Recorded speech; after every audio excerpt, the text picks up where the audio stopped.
Оразаға дейін жасалыну керек 10 амал. Рамазан жайлы көп оқу. Рамазан жайлы білім алу. Оразаны не бұзады? Ораза ұстамай қойсам бола ма? Рамазан айында не істеу керек деген секілді сұрақтарыңызға жауап береді. Рамазан айы жайлы көп білген сайын біліміңіз іске асады. Екіншіден, Рамазан айына жоспар жасау қажет. Рамазан айы жөніндегі біліміңізге сүйене отырып жоспар жасаңыз. Күнімізді қалай өткіземіз? Құранды қай уақытта оқимыз?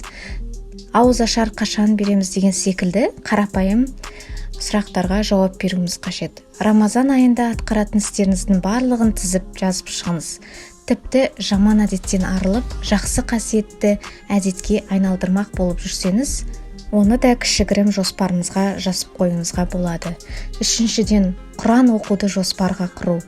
Яғни Рамазан Құран айы. Бұл айда Құранды бастан аяқ кемінде бір мәрте оқып шыққан дұрыс. Егер сіз арабша оқи алмасаңыз, қазақша аударма түсінігін оқып шықсаңыз, немесе Құранды арнайы тыңдасаңыз болады. Ол үшін намаздан соң Құран оқып отыру керек. Егер солай жасар болсақ, әр намаздан соң 41 аят оқып, бір айда Құранды толық хатым етіп бітіреді екенбіз. Рамазан айында Құран оқудан рахат алу үшін қасиетті кітапты қазірден бастап қолға алған дұрыс. Төртіншіден, яғни сүре жаттау. Рамазан айындағы ең жақсы уақыт тарауых намазы. Егер тарауых намазын мешітте оқуға мүмкіндік болса, өте жақсы. Ал егер мүмкіндік болмаса, тарауых намазын үйде отбасыңызбен оқыған абзал. Әрбір ракағатта бір сүрені қайта бергеннен көрі барынша көп сүрелерді жаттаған абзал. Бесінші, ораза ұстауды бастау. Яғни көреген адамдар кез келген қиындыққа алдын ала дайындық жасайды.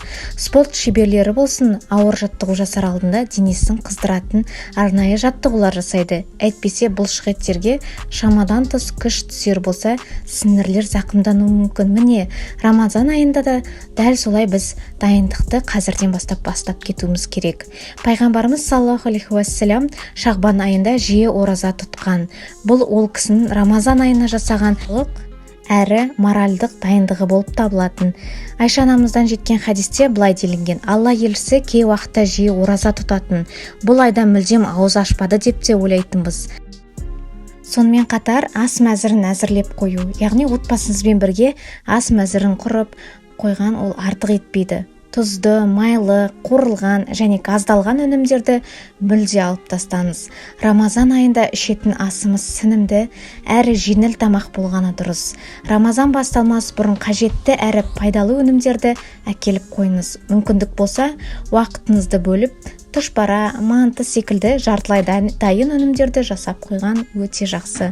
Рамазан айы құлшылық айы болғандықтан уақытты үнемдеудің түрлі жолдарын пайдаланған тиімді болмақ.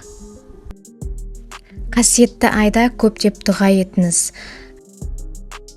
Дұғада жүру. Үнемі дұғада болып, Алла тағаладан сұрауды әдетке айналдырыңыз.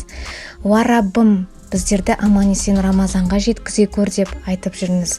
Мұсылман адам Рамазан айына есен, аман, рухани әрі физикалық дайын болған халде кіргені жақсы. Сонымен қатар қаза болған ораза болса өтеуіңіз қажет. Осы жылғы ұстаған оразамыз берекелі болсын десек, Рамазан айына кірместен өткен жылдағы Рамазанды қаза болған ораза күндерін толықтырып қойған абзал.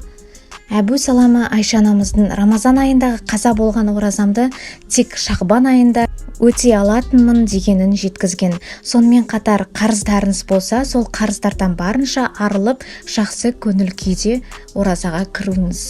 Құба-құп. 9. Алаңдату мүмкін істі аяқтап қою. Рамазан айын барынша құлшылықпен өткізу үшін аяқсыз қалған жұмыстарымызды бітіріп алу. Яғни өзге елге қоныс аударды жоспарлап жүрсеңіз, сол қонысыңызды қазірден бастап әзірлеген абзал. Сауда-саттық жоспар болса, оны да тіпті тіс дәрігеріне баруды ойлаған болсаңыз, оны да қазірден бастап қолға алыңыз. Мінекей, барынша осы мәселелерді сіз алдын ала жоспарлап қойсаңыз, ол сізге жеңілдігін әкеледі. Тазалық иманның жартысы. Үйіңізді Рамазан айына дайындаңыз.